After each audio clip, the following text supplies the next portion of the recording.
Hello everybody and welcome to Storm Reads, and today I'm going to be doing my weekly wrap-up.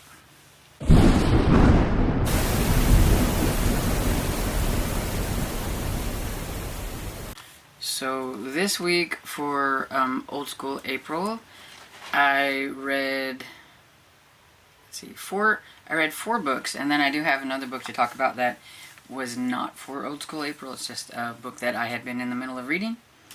But yes, again, these are all middle grade books that I read, and ignore this over here. I got a project going on over here, so I have to like hold my books over here and everything. But yeah, so I decided to listen to Basil of Baker Street by Eve Titus, and this is the first book in the Basil of Baker Street series, and it is what the Grace Mouse Detective animated movie was based on, I believe. And it's about Basil, who he lives. They live with Sherlock Holmes, pretty much, these mice, and he thinks himself like a little mini Sherlock Holmes. He has studied Sherlock Holmes. He has watched his every move, paid attention to everything, so he's pretty good with his deductive reasoning and stuff. And he has a friend who is his like equivalent to Dr. Watson, and I can't remember what his name was, but anyway, and he's the one that's telling the story, just like Dr. Watson does with Sherlock Holmes. And in this one, they have, I think there was some new mice and everything have moved. They found a nice place for the mice to move into. And then these twin little mice go missing. They're a couple of girls. They were supposed to be going to hang out somewhere, and they haven't come back. And it's been like 24 hours, and the parents are worried, so they're wanting Basil to look into things. He gets a threatening letter from the bad guys. They were the 3-something gang, or I can't remember exactly what it was. But anyway, they want that place for their gang where these mice have moved in, and they want them to be moved out or they'll never see the twins again and stuff. So, you know, of course, Basil has to try to figure out who these people are, get the twins back, and all that kind of stuff. And it was cute. It's only like 112 pages, so just a nice, short, and little cute book. I give it 4 stars because it is just cute, and I think that kids would probably find it entertaining. It was only about an hour and 12 minutes on audiobook and everything. And I did get the actual ebook too, so that I could look at some of the illustrations, because they were kind of cool. Definitely old school illustrations and everything. And then I listened to the first 3 books in the Banicula series, and so I have my own copy here of Banicula that I just found recently, which I'm excited to have found. Can take the, don't need the bookmark in there anymore and everything. And so this is cute. It's about Chester and Harold, the cat and the dog, and the dog's doing most of the storytelling and everything. And it's about the adventure that they had when this new pet comes into play. They found him at a movie theater in a box while they were watching the movie Dracula, and so they decide to name him Banicula, not really knowing that he actually has fangs and everything, and that he is a little vampire bunny. But he's not a bad vampire bunny, unless you consider the drainage of vegetables to be bad. But he does sneak out of his cage at night, and like the next morning, the family found a white tomato.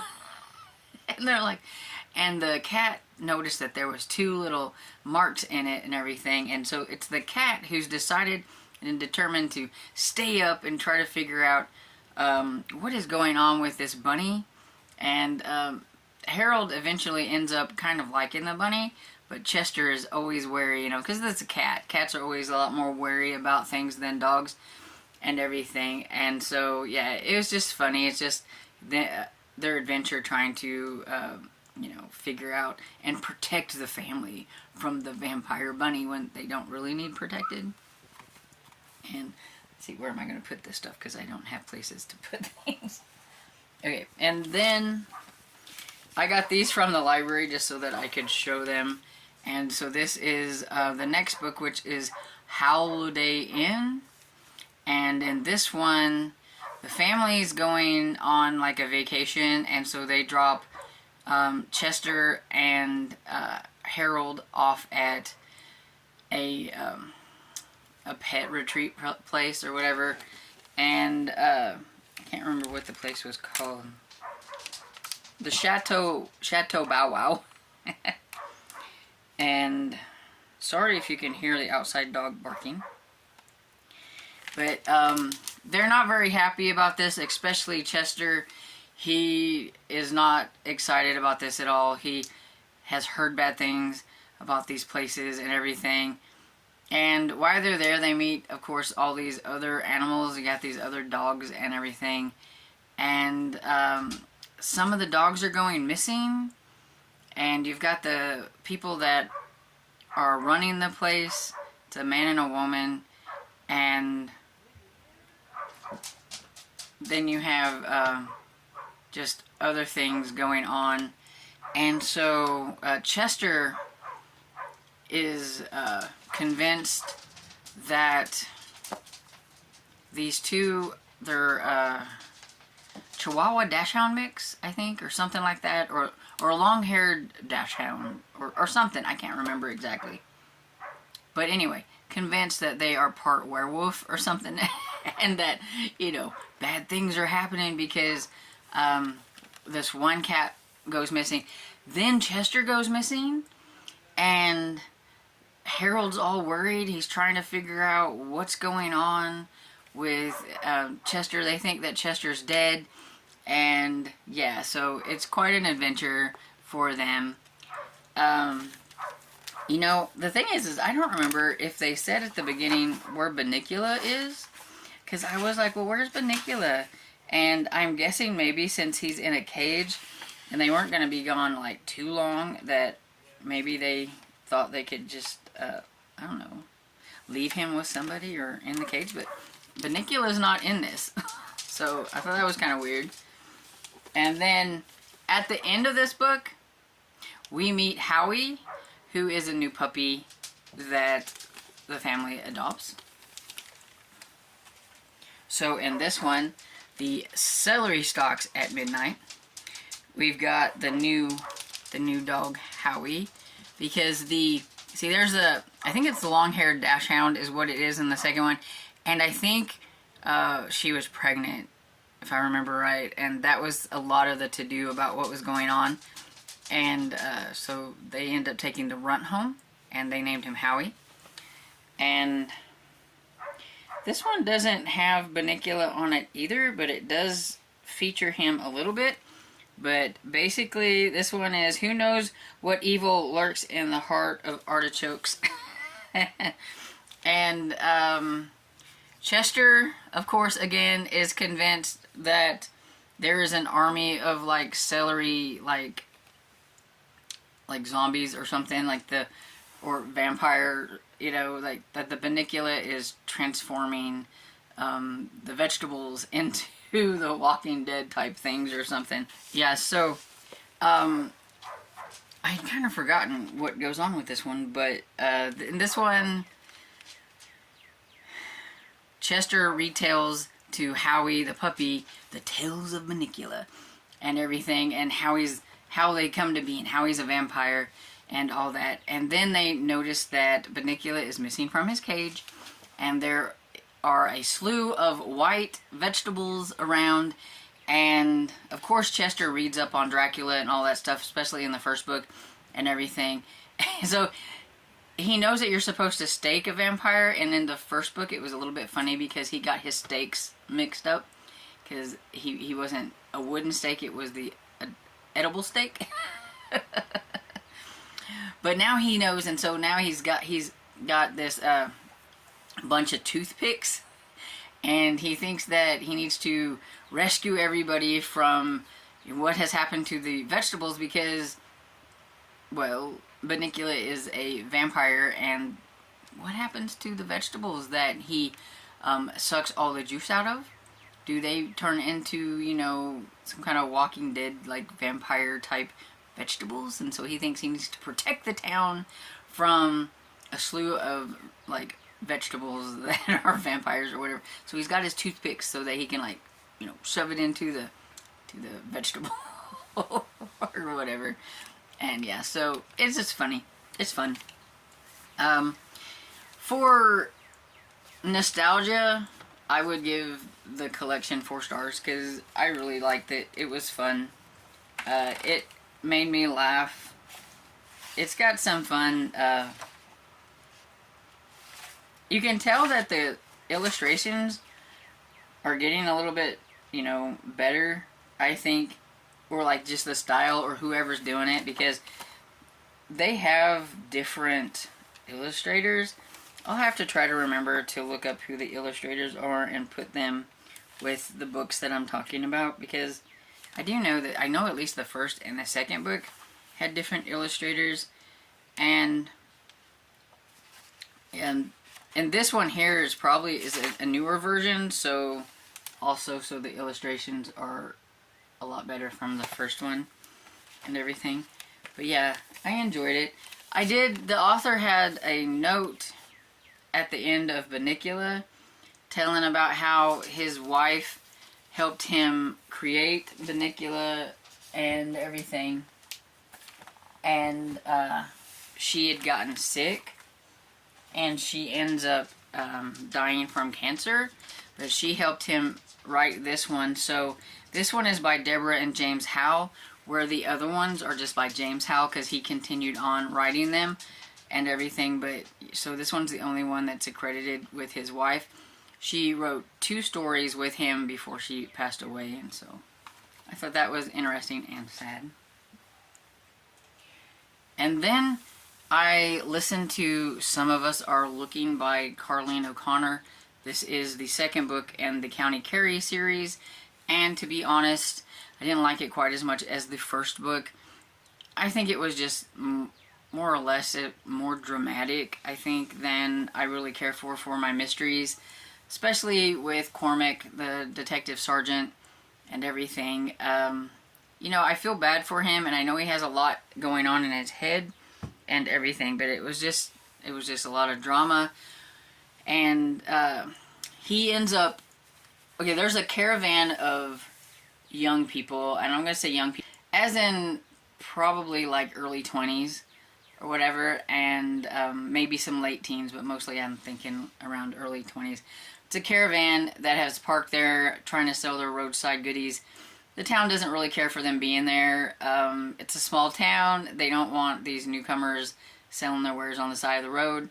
You got a meteor shower that's happening, a bunch of watch parties, and you got this old guy who, he's maybe cried wolf a little bit too much whenever it comes to the caravan and to what's happening with some wolves, or not wolves, some foxes in town and everything, and he ends up getting hit, like a hit and run, when he goes to look for an injured fox. The cops kind of feel bad because they, you know, ignored the fact that he said that there was somebody that they needed to look into and everything, and then he gets killed. And then you have one of the young ladies from the caravan. She's having some issues, and she tries to talk to Dipna, who is the veterinarian, because she brings a bunny in that has had his leg was almost chopped off, like his foot, but the guy didn't have time to do much, so it was not injured real bad. But she brings the bunny in to see the veterinarian, and she's really nervous, really scared. She said somebody was trying to cut off the leg, and she's kind of frightened. She wants to talk to the Detective Sergeant Cormac, and at the time, Dipna wasn't really sure how to take things, so she doesn't really, you know, she tells him, well, then you need to go talk to the cops, but so she doesn't do anything much about it, and then that young lady ends up dead. And so then she's feeling bad about, you know, not getting Cormac when she should have. Her and Cormac, they're having kind of a, I don't know, a strained relationship of sorts. They're not in a relationship, but they like each other. But then Cormac's mother was in the process of passing. She had like a cancer or something. She was sick and everything. And so he's been, you know, dealing with that. Her father has dementia and he's getting worse and worse. So she's dealing with that. So, I mean, they're dealing with a lot of stuff. And then they have all of this going on. And then Cormac is feeling bad because in a moment of weakness or whatever, he slept with one of the caravan ladies.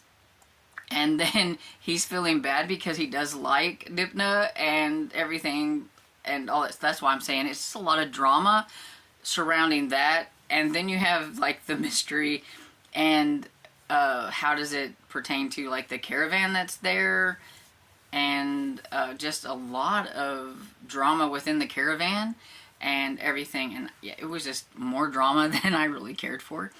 I had no clue who done it. That was one thing and everything. And I don't know if it's because I did spread this one out a while. I had started it last month and everything. But yeah, it just felt like it was going on and on forever. And it was a 12-hour listen, and it was only like 320 pages. So I mean, it's not like a real long mystery, but it just, I think with all the drama that was going on, it just felt very long. And so I give it 3.5 stars. It was just okay and everything. I am curious to see how things will move on in the future. I do believe there is another one that's either out or coming out. I don't know. I know there's one scheduled. I just don't know when it comes out.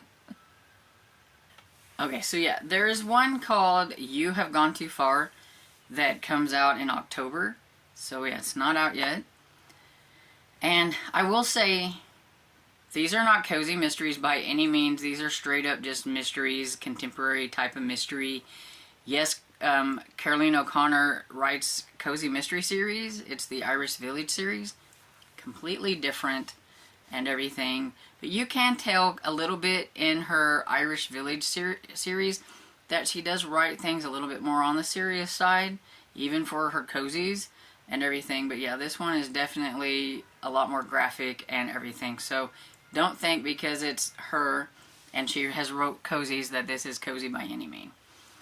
Okay, so watching. What did I watch? This video is going on longer than I thought it was going to, so I will try to make this quick.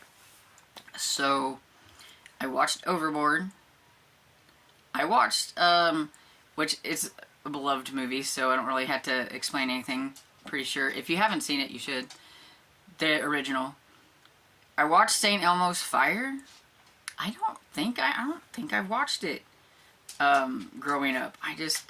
None of it felt familiar at all. And it was very dramatic. And all of the guys were scum. So I was like, oh, I can see this one not going over very well for today's crowd. It's just dramatic. But I watched it, and it was okay. And then I watched The Thing, because it had Kurt Russell in it, and I love Kurt Russell. And it was weird seeing him with a beard, being young. The only time I've ever seen him in a beard was when he played Santa Claus in the, what was it, the Christmas Chronicles, I think that's what it's called. And so that was different. But I thought the special effects for this horror movie was pretty cool for 1982. And it was interesting. And I'm trying to think, because I had to take the movies back, so I don't have them in front of me. I watched another, I watched Cocoon. So cute. I forgot how cute it was. I haven't seen that one in forever. About the aliens with their pods in the water, and the old people, they start swimming in the water, and it rejuvenates them and makes them feel young again. Definitely was cute. Very sad kind of ending, but it was cute. And I did watch the Tremors during a watch party that they have. They're having watch parties on the Discord, and you can watch a variety of different things with them that they are hosting. And I've been missing them. I missed the Saturday morning cartoons twice now. and I've watched some of their other shows, but I did get Tremors. I hadn't seen Tremors probably since it came out. It's not one of those things that I just watched over and over again or anything. But I thought, I'll give it a try. It was fun, and it was definitely fun watching it with a bunch of other people commenting on the side while you're watching it, and you could, everybody's like expressions of what's going on and things, especially people that hadn't seen it before. It was kind of fun. And I think that's all of the movies that I watched. I didn't get to The Breakfast Club, so instead of redoing that one and getting it again, I decided to get some other things. Not having a place to put things makes things hard. Okay, so I have a new pile of possibilities. I'll call it possibilities because I'm hoping that I get to them all. But got Short Circuit. Love Short Circuit. One of my favorites. Steve Guttenberg is a favorite of mine, and I love him. And the little Indian guy that's in here, I can't remember what his name is, and I cannot see the writing to look. But I love this movie. And Johnny Five is alive. I love Johnny Five. He's adorable. And then I have Ferris Bueller's Day Off. Love this one. Matthew Broderick. He's awesome. Even his friend, the little nerdy guy, I can't remember his name. I liked him too. And got me some action. I've got Above the Law with Steven Seagal. This one and Fire Down Below, which I should have looked for, are two of my favorites from Steven Seagal. This was back when he was really popular and he was really cool. Now he just seems to make the same thing over and over and over again and everything. Kind of like Jean-Claude Van Damme. But this was like in his heydays, I guess. And one of my favorites. And then, of course, for my horror comedy, I do have Beetlejuice. I haven't watched Beetlejuice in a long time and everything, and I like Michael Keaton and Gina Davis. I think that's who is in this. Yeah, Gina Davis. Oh, and it has Alec Baldwin, who I'm not a big fan of, but he was okay in this movie. And Pretty in Pink. I love Pretty in Pink. I love Andrew McCarthy, Molly Ringwald, and what is his name? John Cryer. That's it. Don't expect me to remember everybody's names and everything, but yeah. So, love this one. This one's priority. This one is priority. And the other ones, hopefully I'll get to. I got 5 this time instead of 6, so you can only take out 6 at a time. But I'm hoping 5 and 7 days goes over better than 6 and 7 days, because yeah, I had to double up a couple on a day to make sure I got even through what I did get through. Because sometimes you just don't feel like watching a movie, or I'm watching something already on TV. There's that. And then things that I am going to be working on. I got the first Creepover Truth or Dare from the library. Thought I would give this one a go, and we'll see. It's not real thick.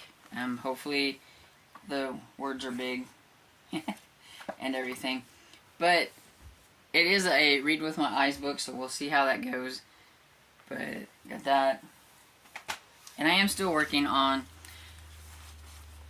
Eyes of the Sun by Dorothy Cork and Above Suspicion by Helen McInnes. And I'm liking both of them just fine. I think I'm liking this one more than this one. And everything at the moment, you know, when you read them kind of side by side. But I haven't had a lot of time to devote to either one of those. Trying to keep up with my eyeball reading of this one, which is The Mysteries of Paris by Eugene Sue. We are past the 100-page mark now. On 117. We've started doing 2 chapters a day, and we only have 3 chapters to go before we have finished the first book. We were going to do a book a month, but we'll see, kind of play it by ear. Depends on how we feel at the finishing the end of the first book, if we're going to continue on during the month, or if we want to concentrate on reading some other things and everything. But I still don't really know what I think about it. It's okay. It reads fairly easy. It's not very complicated. It's just, I have absolutely no idea where the plot is going or what is going on, really. It's just about some people and kind of like things that are going... There's one guy, Rodolph, I'm not really quite sure how you say it, who's very mysterious. You're not really quite sure who he is. I think he's wealthy and everything, and I know he has money. And one guy calls him Lord, your lordship, and the other ones call him Monsieur, however you say that, and everything. So I don't know, but I guess we'll find out. We got a long ways to go. So, oh, sorry, the video was a little bit chattier than I meant for it to be. I thought this would go by a little bit quicker and everything. But yeah, so that's pretty much what I've read, what I've watched, what I plan on watching. And yeah, we'll just see how it goes as the next week progresses and everything. I'm doing this one on Saturday. It'll probably go up on Sunday and everything. And I didn't think I would be finishing anything Saturday, so I figured I might as well just jump in and get it done and everything. Let me know what you read during the second week of April. And I hope you enjoyed this video, and if you did, please give it a thumbs up and subscribe. And I will see you all in the next video. Bye!